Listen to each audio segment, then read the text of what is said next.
அஸ்ஸலாமு அலைக்கும்.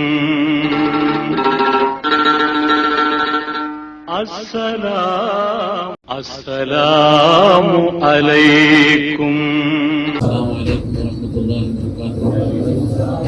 அல்ஹம்துலில்லாஹ். கண்ணியமிக்க முஃமினீன்களே, அல்லாஹ்வின் அருளால் இன்ஷா அல்லாஹ் நாளைய தினம் தமாமுடைய நாளாக சத்துல் குர்ஆனுடைய நாளாக இருக்கிறது. அல்லாஹ் தஆலா எல்லா காலங்களிலும் குர்ஆனோடு நம்முடைய தொடர்பை அல்லாஹ் அதிகப்படுத்தி இருப்பார். அதை ஓதுவதற்கும் கேட்பதற்கும் சிந்திப்பதற்கும் அதை கொண்டு பயன்பெறுவதற்கும் அதை கொண்டு நம்முடைய உள்ள ரீதியான ஆரோக்கியங்களை பெறுவதற்கும் ஆராய்ச்சிக்கும் நன்மையான காரியங்கள் அனைத்திற்கும் அல்லாஹ் தஆலா குர்ஆன் ஷரீஃபை என்றும் நமக்கு காரணமாக்கி அருள்வார். சங்கைக்குரியவர்களே, இன்று ஓதப்பட்ட சூரத்து தத்ஃபீர் வைருல் லில் முத்தஃபிஃபீன் என்று ஆரம்பிக்கக்கூடிய இந்த சூரா ஒரு கடுமையான எச்சரிக்கையோடு அல்லாஹ் தஆலா துவங்குகிறார். வயல்ங்கிறது இருக்கிற கடுமையான ஒரு எச்சரிக்கை.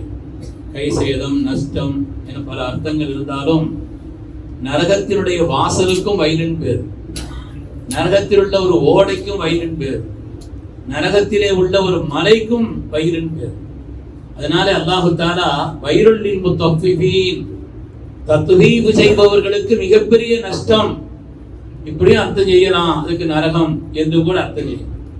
தத்வீப் அப்படிங்கிறது இருக்குது இல்லையா, லில் முத்தஃபிஃபீன் சொல்றோம் இல்லையா, அது விசாலமான அர்த்தம் கொண்டது, விசாலமான அர்த்தம் கொண்டது. இங்க அல்லாஹ் தஆலா ஒரு குறிப்பிட்ட அர்த்தத்தில் சொல்றான், ஆனால் விசாலமான அர்த்தம் கொண்டது.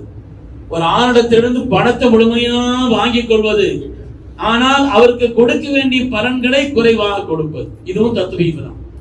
அது மாதிரி ஒரு ஆள்கிட்ட இருந்து அளவுக்கு அதிகமான வேலை வாங்கிறது, ஆனால் அதற்குண்டான ஊதியத்தை அதற்குண்டான சம்பளத்தை ஒழுங்கா கொடுப்பதில்லை, இதுவும் தத்வீப் தான். இது மாதிரி தத்வீப் என்பது மிக விசாலமான அர்த்தம் கொண்டது. ஆனால் இந்த இடத்துல அல்லாஹ் தஆலா சொல்றான், கொடுக்கல் வாங்கலில் அளவை நிறுவையிலே. இவருக்கு வாங்கும் பொழுது நல்லா அளந்து வாங்குறார், மேல மேல அள்ளி அள்ளி அள்ளி அள்ளி போடுறார். ஆனா கொடுக்கும் பொழுது ரொம்ப கரெக்டா, முள்ளுக்கு தாண்டிடக்கூடாது, ரொம்ப கவனமா இருப்பார். ஆனா இவர் வாங்கும் பொழுது முள்ளு சர்வ இந்த பக்கம் சரியும். இப்படி மாறி அளவை நிறுவையிலே குறை செய்பவர்களுக்கு நஷ்டம்தான் என்று அல்லாஹ் தஆலா சொல்றார். மதீனா முனவ்வரா போன ஆரம்பமான நேரத்தில் இந்த வசனம் இறக்கப்பட்டது. ஏன்னா மக்காவாசிகள் பெரும்பாலும் வியாபாரிகள் இல்லை, அவங்க எல்லாம் ஷாமுக்கு அங்கங்க போய் வியாபாரம் செய்வாங்களே தவிர, மதீனாங்கிறது அது வியாபாரத்தினுடைய சந்தை கூடும் இடம். அது மதீனாவாசிகள்ல பெரும்பாலும் விவசாயிகள், அதே போல வியாபாரிகளும் கூட. எனவே மதீனாவில் இறக்கப்பட்ட அந்த ஆயத், அதிலேயும் குறிப்பாக அளவு நிறுவையில் அல்லாஹ் தஆலா ரொம்ப கடினமான வார்த்தையை இங்கே சொல்லி காண்பிக்கிறான். அபூ ஜஹீனான்னு சொல்லி ஒரு ஆளு, அவர் விஷயத்துல இந்த ஆயத்து இறங்கிச்சு.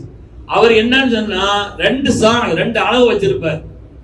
அளந்து வாங்குறதுக்கு அதுக்கு ஒரு தனி மரக்கா வச்சிருப்பார், கொடுக்கறதுக்குன்னு அதுக்கு ஒரு மரக்கா வச்சிருப்பார். இவர் விஷயத்துல தான் இந்த ஆயத்தை இறங்கிச்சு. எல்லாருக்கும் அல்லாஹ் தஆலா கண்டித்து இறக்கிறார். அருமையான பெருமக்களே, ஒவ்வொரு பாவத்திற்கும் ஒரு விளைவு உண்டு.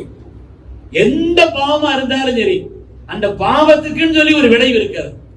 ஹதீஸ்ல இருக்குது, ஒரு ஆள் மோசடி பண்றாரு என்றால் அவரை பற்றி உண்டான கண்ணியம் மற்றவருடைய உள்ளத்தில் போய்விடும் என்பது மாத்திரமல்ல, எதை பார்த்தாலும் பயப்படுற ஒரு நிலை அல்லாஹ் தந்துருவான். மோசடி செய்தால் எதை பார்த்தும் பிறர் மீது பயம் அவருக்கு உண்டாகக்கூடிய நிலை அல்லாஹ் ஏற்படுத்தி விடுவான். அது மாதிரி ஜினா உலகத்துல கூடிருச்சுன்னு சொன்னா, வரம்பு மீறிய அந்த உறவுகள் கூடிருச்சுன்னு சொன்னா கசலத்துல் மௌத், நிறைய மௌத் ஏற்படும் ஹதீஸ்ல வருது. மாதிரி ஒவ்வொரு பாவத்திற்கும் ஒரு விளைவு இருக்கிறது. இந்த தத்வீப்ங்கிறது இருக்குது இல்லையா, அளவை நிறுவையிலே குறை செய்பவர்களுக்கு ரிஸ்கில் உள்ள பரக்கத்தை தான் எடுத்தார், ரிஸ்கில் உள்ள பரக்கத்தை எடுத்தார். பரக்கத்து போயிடுச்சுன்னா அது அளவு எவ்வளவுதான் இருந்தாலும் சரி, அதை கொண்டு உண்டான பயன்பாடுங்கிறது முழுமையாக இருக்காது, அதனுடைய நூறானியத்துங்கிறது போயிடும். பொதுவாக குர்ஆன் ஷரீஃப் அல்லாஹ் தஆலா பொருளாதார நிலைகளை பற்றி விளக்கமா சொல்கிறான். இஸ்லாமிய பொருளாதாரம்ங்கிறது 5 அம்சங்களை கொண்டது. இஸ்லாமிய பொருளாதாரம்ங்கிறது விரிவா சொல்ற அளவுக்குள்ள ரொம்ப மணிக்கணக்கில் பேச வேண்டிய விஷயம். அது 5 அம்சங்களை கொண்டதுதான் இஸ்லாமிய பொருளாதாரம். முதலாவது என்ன சொல்லுதுன்னா, வாழ்வை வளமாக்குவதற்குண்டான எல்லா விதமான முயற்சிகளையும் செய்ய வேண்டும். சோம்பி இருக்க, பிறர் உழைப்பில் வாழ, அப்படிப்பட்ட ஒரு நிலையில் இல்லாமல் வாழ்வை வளமாக்குவதற்கு நாம என்னென்ன முயற்சியை செய்ய முடியுமோ நம்மால் அந்த முயற்சிகளை செய்யணும். ஏதோ தூங்கி நேரம் கிடையாது என்பது அல்ல, நாம அதுக்குண்டான முயற்சி. அந்த முயற்சிங்கிறது வியாபாரமா இருக்கலாம், விவசாயமா இருக்கலாம், தொழில்துறைகள். இது அதுன்னு இல்லை. இன்னைக்கு தொழில்துறைகளுடைய நவீனங்கள் இருக்குது இல்லையே, எத்தனையோ நிலைகள். ஆனா என்ன, இவர் வியாபாரம் வைக்கிறாரா, அதை பார்த்து பக்கத்துல அதே கடையை வைக்கிறான். வியாபாரத்தினுடைய நிலைகள்ங்கிறது எத்தனை துறைகள் இருக்கிறது. அலைக்கும் பித்திஜாரா, மக்களே வியாபாரத்தை பற்றி கொள்ளுங்கள். ஃபைன் ஃபீஹா 19 ரிஸ்க். ரிஸ்கினுடைய 10ல் 9 வார்த்தை அல்லாஹ் தஆலா வியாபாரத்தை தான் வச்சிருக்கான். அதனால வியாபாரத்தை பற்றி கொள்ளுங்கள். வியாபாரம்ங்கிறது இது அதுங்கிறது இல்ல, எல்லா விதமான வியாபாரங்களும் வியாபாரத்தினுடைய நிலைகள்ங்கிறது இருக்குது இல்ல, கொஞ்சம் நஞ்சம். அதை பற்றி பரிமாறக்கூடிய ஆட்களுடைய விஷயத்தை சொன்னாலே மணிக்கணக்கில் ஆயிரும். அதனால வியாபாரம்ங்கிறது இருக்குது, அது ஒரு மனிதன் தன்னுடைய வாழ்வை வளமாக்குவதற்கு வியாபாரத்தில் ஈடுபடலாம். அது மாதிரி விவசாயம், விவசாயம்ங்கிறது இன்னைக்கு நவீன நிலைகள் எத்தனை எல்லாம் வந்திருக்கு. விவசாயத்தினுடைய நிலைகள், விவசாய காரியங்கள். குன்னா அக்ஸர அஹ்லில் மதீனத்தி, குன்னா அக்ஸர அஹ்லில் மதீனத்தி ஹக்லனா ஹக்லா ஸர்ஆ. நாங்கள் மதீனாவாசிகளில் பெரும்பாலும் விவசாயிகளாக இருந்தோம்னு சொல்றாங்க. பெரும்பாலும் முதல் விவசாயம் ஆதம் அலைஹிஸ்ஸலாம் தான். விவசாயிகளாக இருந்தார் என்று வருகிறது, வியாபாரிகளாக இருந்தார் என்று வருகிறது. அது மாதிரி எல்லா தொழில்துறைகளும் நவீனமாக வளர்ந்து வரக்கூடிய எந்த தொழிலும் ஈடுபட வேண்டும் என்று மார்க்கம் நமக்கு சொல்லி காண்பிக்கிறது. ஸல்லல்லாஹு அலைஹி வியாபாரம் பண்ணாங்க, சிரியாவை வியாபாரம் பண்ணாங்க, சித்தீக் அக்பர் துணி வியாபாரம் பண்ணாங்க, உமர் தான் பேத்தமலை வியாபாரம் பண்ணாங்க, உஸ்மான் ரலியல்லாஹு தஆலா பல நாட்டு சரக்குகளை ஏற்றுமதி பண்ணாங்க, சையதுனா அபூ சுஃபியான் தான் எண்ணெய் வியாபாரம் பண்ணாங்க, சஅத் அபூ சுஃபியான் ரலியல்லாஹு தஆலா அவர்கள். இது மாதிரி ஒவ்வொரு சஹாபாக்களும் வியாபாரம் செய்த சஹாபாக்கள் என்று எடுத்தால் பெரும் நிலை இருக்கிறது. வியாபாரத்தை கொண்டு, விவசாயத்தை கொண்டு, தொழில்துறைகளை கொண்டு நம்மால் முடிந்த வாழ்வை வளமாக்குவதற்குண்டான எல்லா காரியத்தையும் மாக்க ஊக்குவிக்கிறது. உலகத்தில் பரதான தொழுகைகளுக்கு பின்னாலே ஒரு மனிதனுடைய உன்னதமான ஒரு காரியம் ஒரு மனிதனுடைய சம்பாத்தியம் சொன்னாங்க. சம்பாதிப்பதுன்னு சொன்னாங்க. ஏதோ எல்லாம் பாத்துக்கிறோங்கிறது இருக்குது அல்ல. நம்மால் முடிந்த நம்முடைய வலிமைக்கு உட்பட்டு எந்த காரியத்தை செய்ய முடியுமோ, உடல் ரீதியாய், அறிவு ரீதியாய், எந்த வகையிலே நாம் இந்த வாழ்வை வளமாக்குவதற்கு முயற்சி செய்ய வேண்டுமோ முயற்சி செய்யுங்கள் என்று அல்லாஹ்.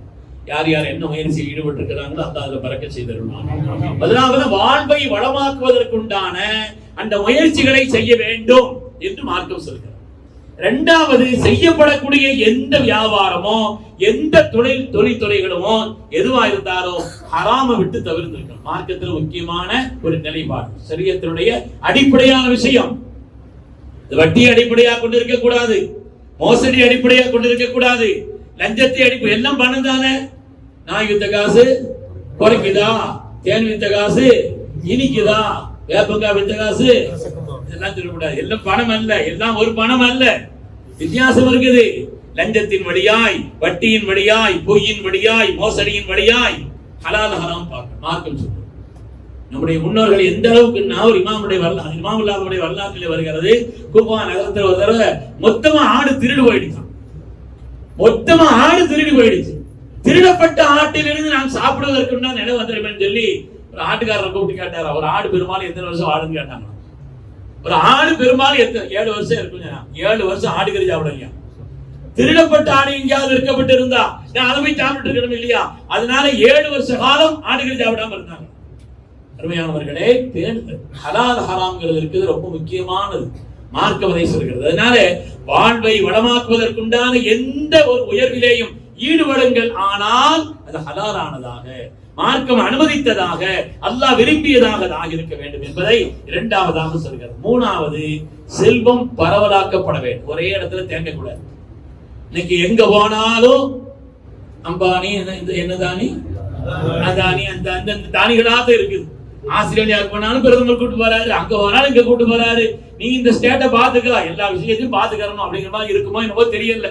எங்க போனாலும் குறிப்பிட்ட ஆட்களுடைய வளர்ச்சி தான், பொருளாதாரம் ஒரு இடத்தில் மாத்திரம்தான் சுத்தி சுத்தி சுத்தி வருகிறது. ஏழைகள் ஏழாகிக் கொண்டிருக்கிறார்கள், குறிப்பிட்ட ஆட்கள் பணக்காரர்கள் ஆகிட்டு இருக்கிறார். அது என்ன வளர்ச்சி? வீக்கம், வளர்ச்சி அல்ல. செல்வம் பரவலாக்கப்பட வேண்டும். மார்க்கம் சொல்கிறது, செல்வம் பரவலாக்கப்பட வேண்டும். கைலாயக்கு உன தூரத்தன் பைனல் அக்னியாய் மின்கும். உங்கள குறிப்பிட்ட சில பணக்காரர்கள்ல மாத்திரம் செல்வம் போய் தேங்கி இருக்க கூடாது. மார்க்கம் சொல்லுது. அதுக்குண்டான வழிகளை பூரா மார்க்கம் சொல்லுச்சு. வசியத் குர்ஆன் சொல்லுது. வசியத்துனா என்ன, எப்படி வசியத் செய்யணும், அதனுடைய சட்டங்கள் வேறு. தைன், கடன் கொடுக்கிறது, கடன் கொடுக்கிறது சம்பந்தமாக உள்ள அந்த விஷயங்கள் எல்லாம் ரொம்ப தேவையா இருக்குது. கடன் கேட்கிறார், கொடுக்கிறதுக்கு உண்டான வாய்ப்பு இருக்குது, அது திரும்ப கொடுப்பாரு, அதுக்கு உண்டான ஒப்பந்தங்களோடு கடன் கொடுக்கிறது. செல்வம் பரவலாக்கப்படுவது என்றால் இப்படித்தான். அது மாதிரி வராசத்தினுடைய சொத்து இருக்குது. வராசத்து முறையாக யார் யாருக்கு பங்கு வைக்கப்பட வேண்டும் அது பங்கு வைக்கப்பட வேண்டும். ஜகாத் இருக்கிறது, சதகா இருக்கிறது, அன்பளிப்பு இருக்கிறது. இதுவெல்லாம் செல்வம் பரவலாக்கப்படுவதற்குண்டான மார்க்கம் சொல்லி தந்த வழிமுறை. இது பரவலாக்கப்பட்டால் அல்லாஹ் தஆலா நிச்சயமா அதுல ஒண்ணு உங்களுடைய செல்வத்தை குறைச்சிட மாட்டான்னு சொல்லி சொன்னான். மானக்கு சமாளமின் சதகா, சதகாவுனால பணம் குறையாது, சத்தியம் பண்ணி சொன்னாங்க ஸல்லல்லாஹு அலைஹி வஸல்லம். நிச்சயமா குறையாதுன்னு சொன்னாங்க. ஹஜ்ரத் அப்துல் ரஹ்மான் இப்னு அவுஃப் ரலியல்லாஹு தஆலா அவர்கள் மதீனாவுக்கு வந்த நேரத்துல அவங்க ஹிஜ்ரத் செய்து வந்தாங்க. ஒரு ஆளை சாதிரனால தோழராக்குனாங்க. அவங்க கடை வீதிக்கு போய் கொஞ்சம் ஜப்பாஜி பணம் வச்சிருந்தாங்க. ஒரு குறிப்பிட்ட காரியத்துக்காக சல்லாத பொருளாதாரத்தை திரட்டினாங்க. விளையாட்டா கேட்டாங்க, அப்துல் ரஹ்மான் நீங்க என்ன வச்சிருக்கீங்க கேட்டாங்க. நான் 600 திர்ஹம் வச்சிருக்கேன். நான் 600 திர்ஹமா?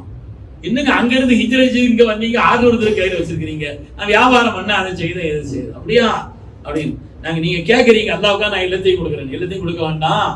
நீங்க என்ன செய்யுங்க, உங்களுடைய முதல் எவ்வளவோ அதனுடைய லாபம் எவ்வளவுன்னு கேட்டாங்க. முதல் 300 லாபம் 300 வந்திருக்குதுன்னு சொன்னாங்களாம். சரி முதல்ல வச்சுக்கங்க. பாரக்கல்லாஹு ஃபீமா அன்ஃபக்த வ ஃபீமா அம்சக்த. நீங்கள் வைத்திருக்கக்கூடியதிலும் அல்லாஹ் பரக்கத் செய்யட்டும், நீங்கள் கொடுத்ததிலும் அல்லாஹ் பரக்கத் செய்யட்டும் என்று சொல்லுவாங்க. கொடுப்பவர்களுக்கு மார்க்கம் துஆ செய்ய வேண்டும் என்று சொல்லி காண்பிக்கிறது. அதனால செல்வம் பரவலாக்கப்பட வேண்டும். இஸ்லாமிய பொருளாதாரத்தினுடைய 3வது அம்சம். 4வது ஒருவருடைய திறமை உழைப்பிற்கு ஏற்ற ஊதியம் கொடுக்க வேண்டும்.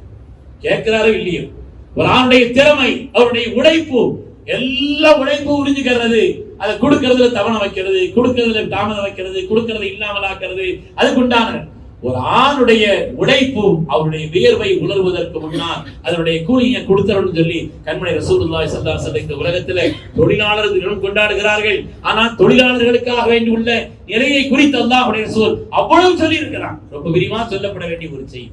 அதனால திறமை ஊதியத்திற்கேற்ப செல்வம் வழங்கப்பட வேண்டும், அவருடைய உழைப்பிற்கு ஏற்ப ஊதியம் வழங்கப்பட வேண்டும் என்று மார்க்கம் சொல்கிறது. 5வது செல்வம் ஒரு மனிதனுடைய மானம் வீணாக்கப்படக்கூடாது.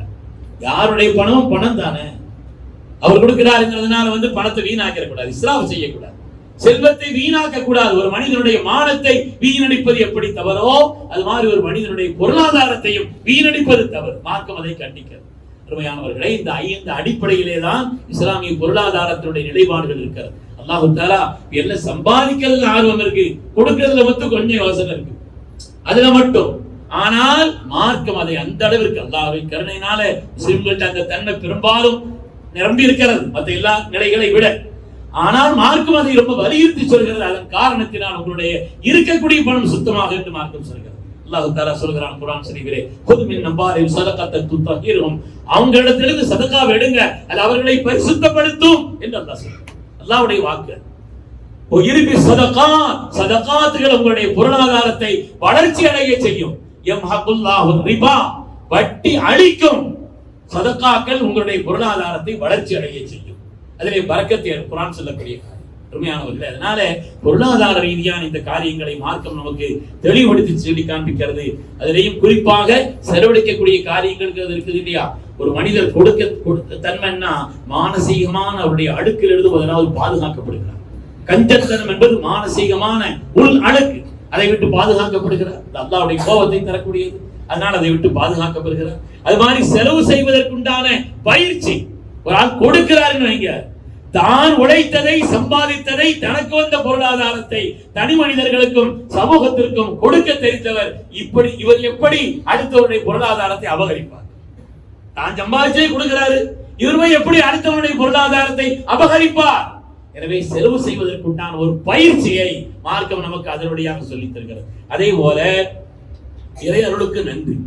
அல்லாஹ் நம்மள செய்திருக்கான், கொடுக்கிற லெவல்ல வச்சிருக்கிறான் இல்லையா, கொடுக்கிற லெவல்ல வச்சிருக்கிறானா இல்லையா, அதுக்காக ஒவ்வொருக்கும் ஒரு நன்றி இருக்குது.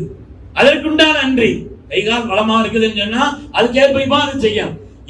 எதற்காக அல்லாஹ் தந்திருக்கிறானோ அதுக்கு பயன்படுத்துறது அதனுடைய சுக்கு.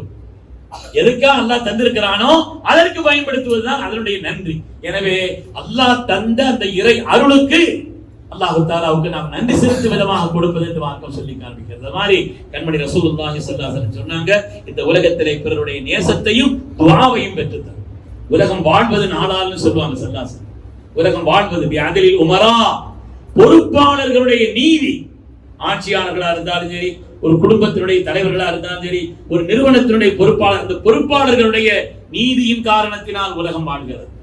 அது மாதிரி இல்மில் உலமா, அறிஞர்களுடைய கல்வியை கொண்டு உலகம் சீராக இயங்குகிறது.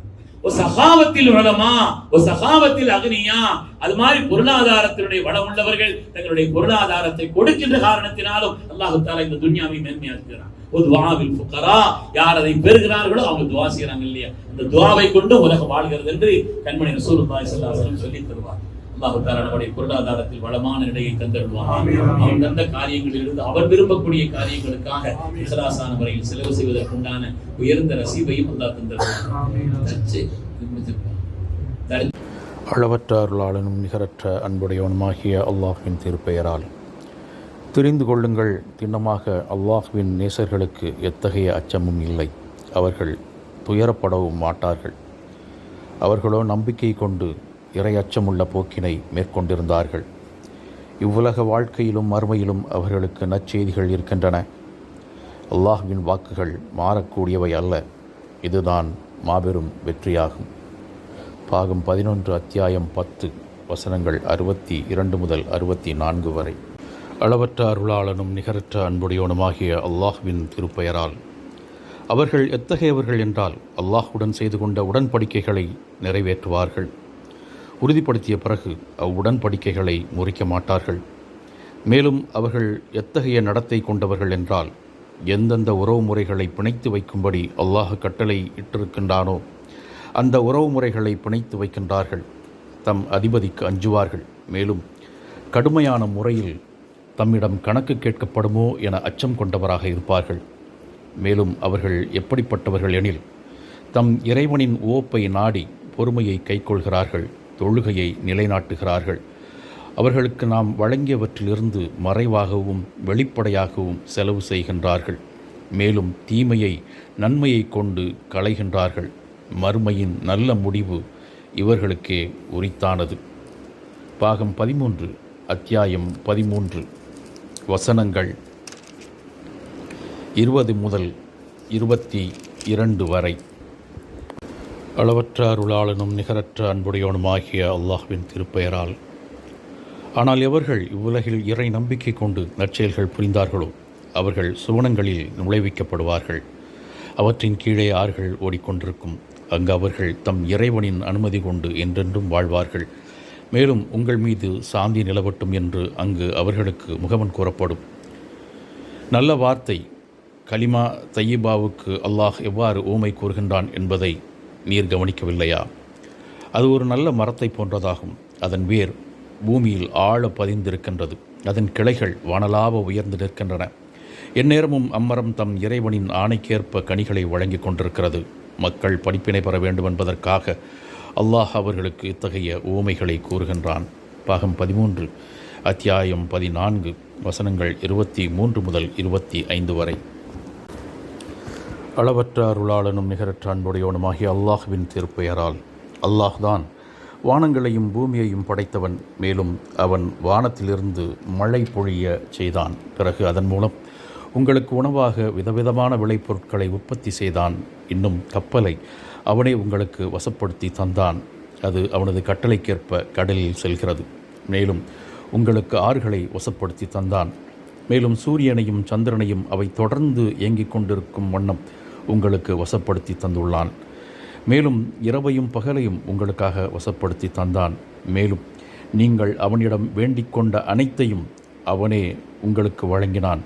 அல்லாஹ்வின் அருக்கொடைகளை நீங்கள் கணக்கிடுவீர்களாயின் அவற்றை உங்களால் வரையறுக்கவே முடியாது. உண்மையாதனில் மனிதன் பெரும் அநீதியாளனாகவும் நன்றி கெட்டவனாகவும் இருக்கின்றான். பாகம் 13 அத்தியாயம் 14 வசனங்கள் 32 முதல் 34 வரை. அளவற்ற அருளாளனும் நிகரற்ற அன்புடையோனுமாகிய அல்லாஹ்வின் திருப்பெயரால் தொடங்குகிறேன்.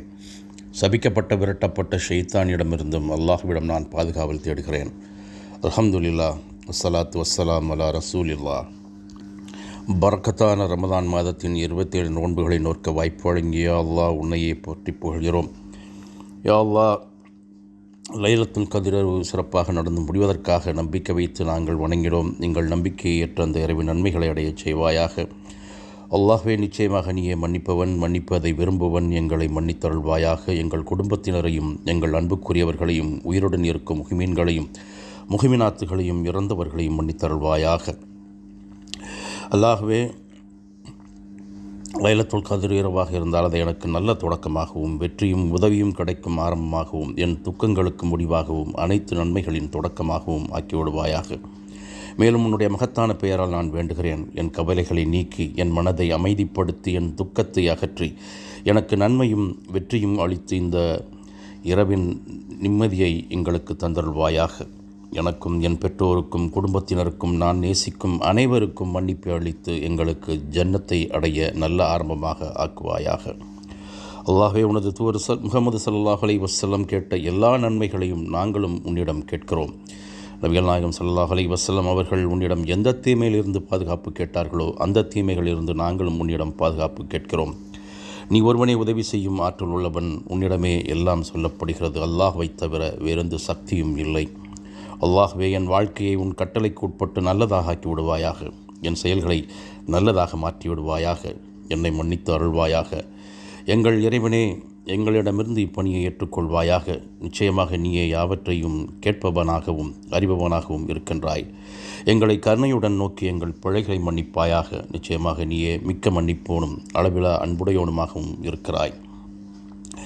ரப்பனா, எங்கள் இறைவனே, எங்களுக்கு இவ்வுலகில் நற்பாக்கியங்களை தந்தருள்வாயாக. மறுமையிலும் நற்பாக்கியங்களை தந்தருள்வாயாக. இன்னும் எங்களை நரக நெருப்பின் வேதனையிலிருந்தும் காத்தருள்வாயாக. ஆமீன் ஆமீன் யா ரப்பல் ஆலமீன்.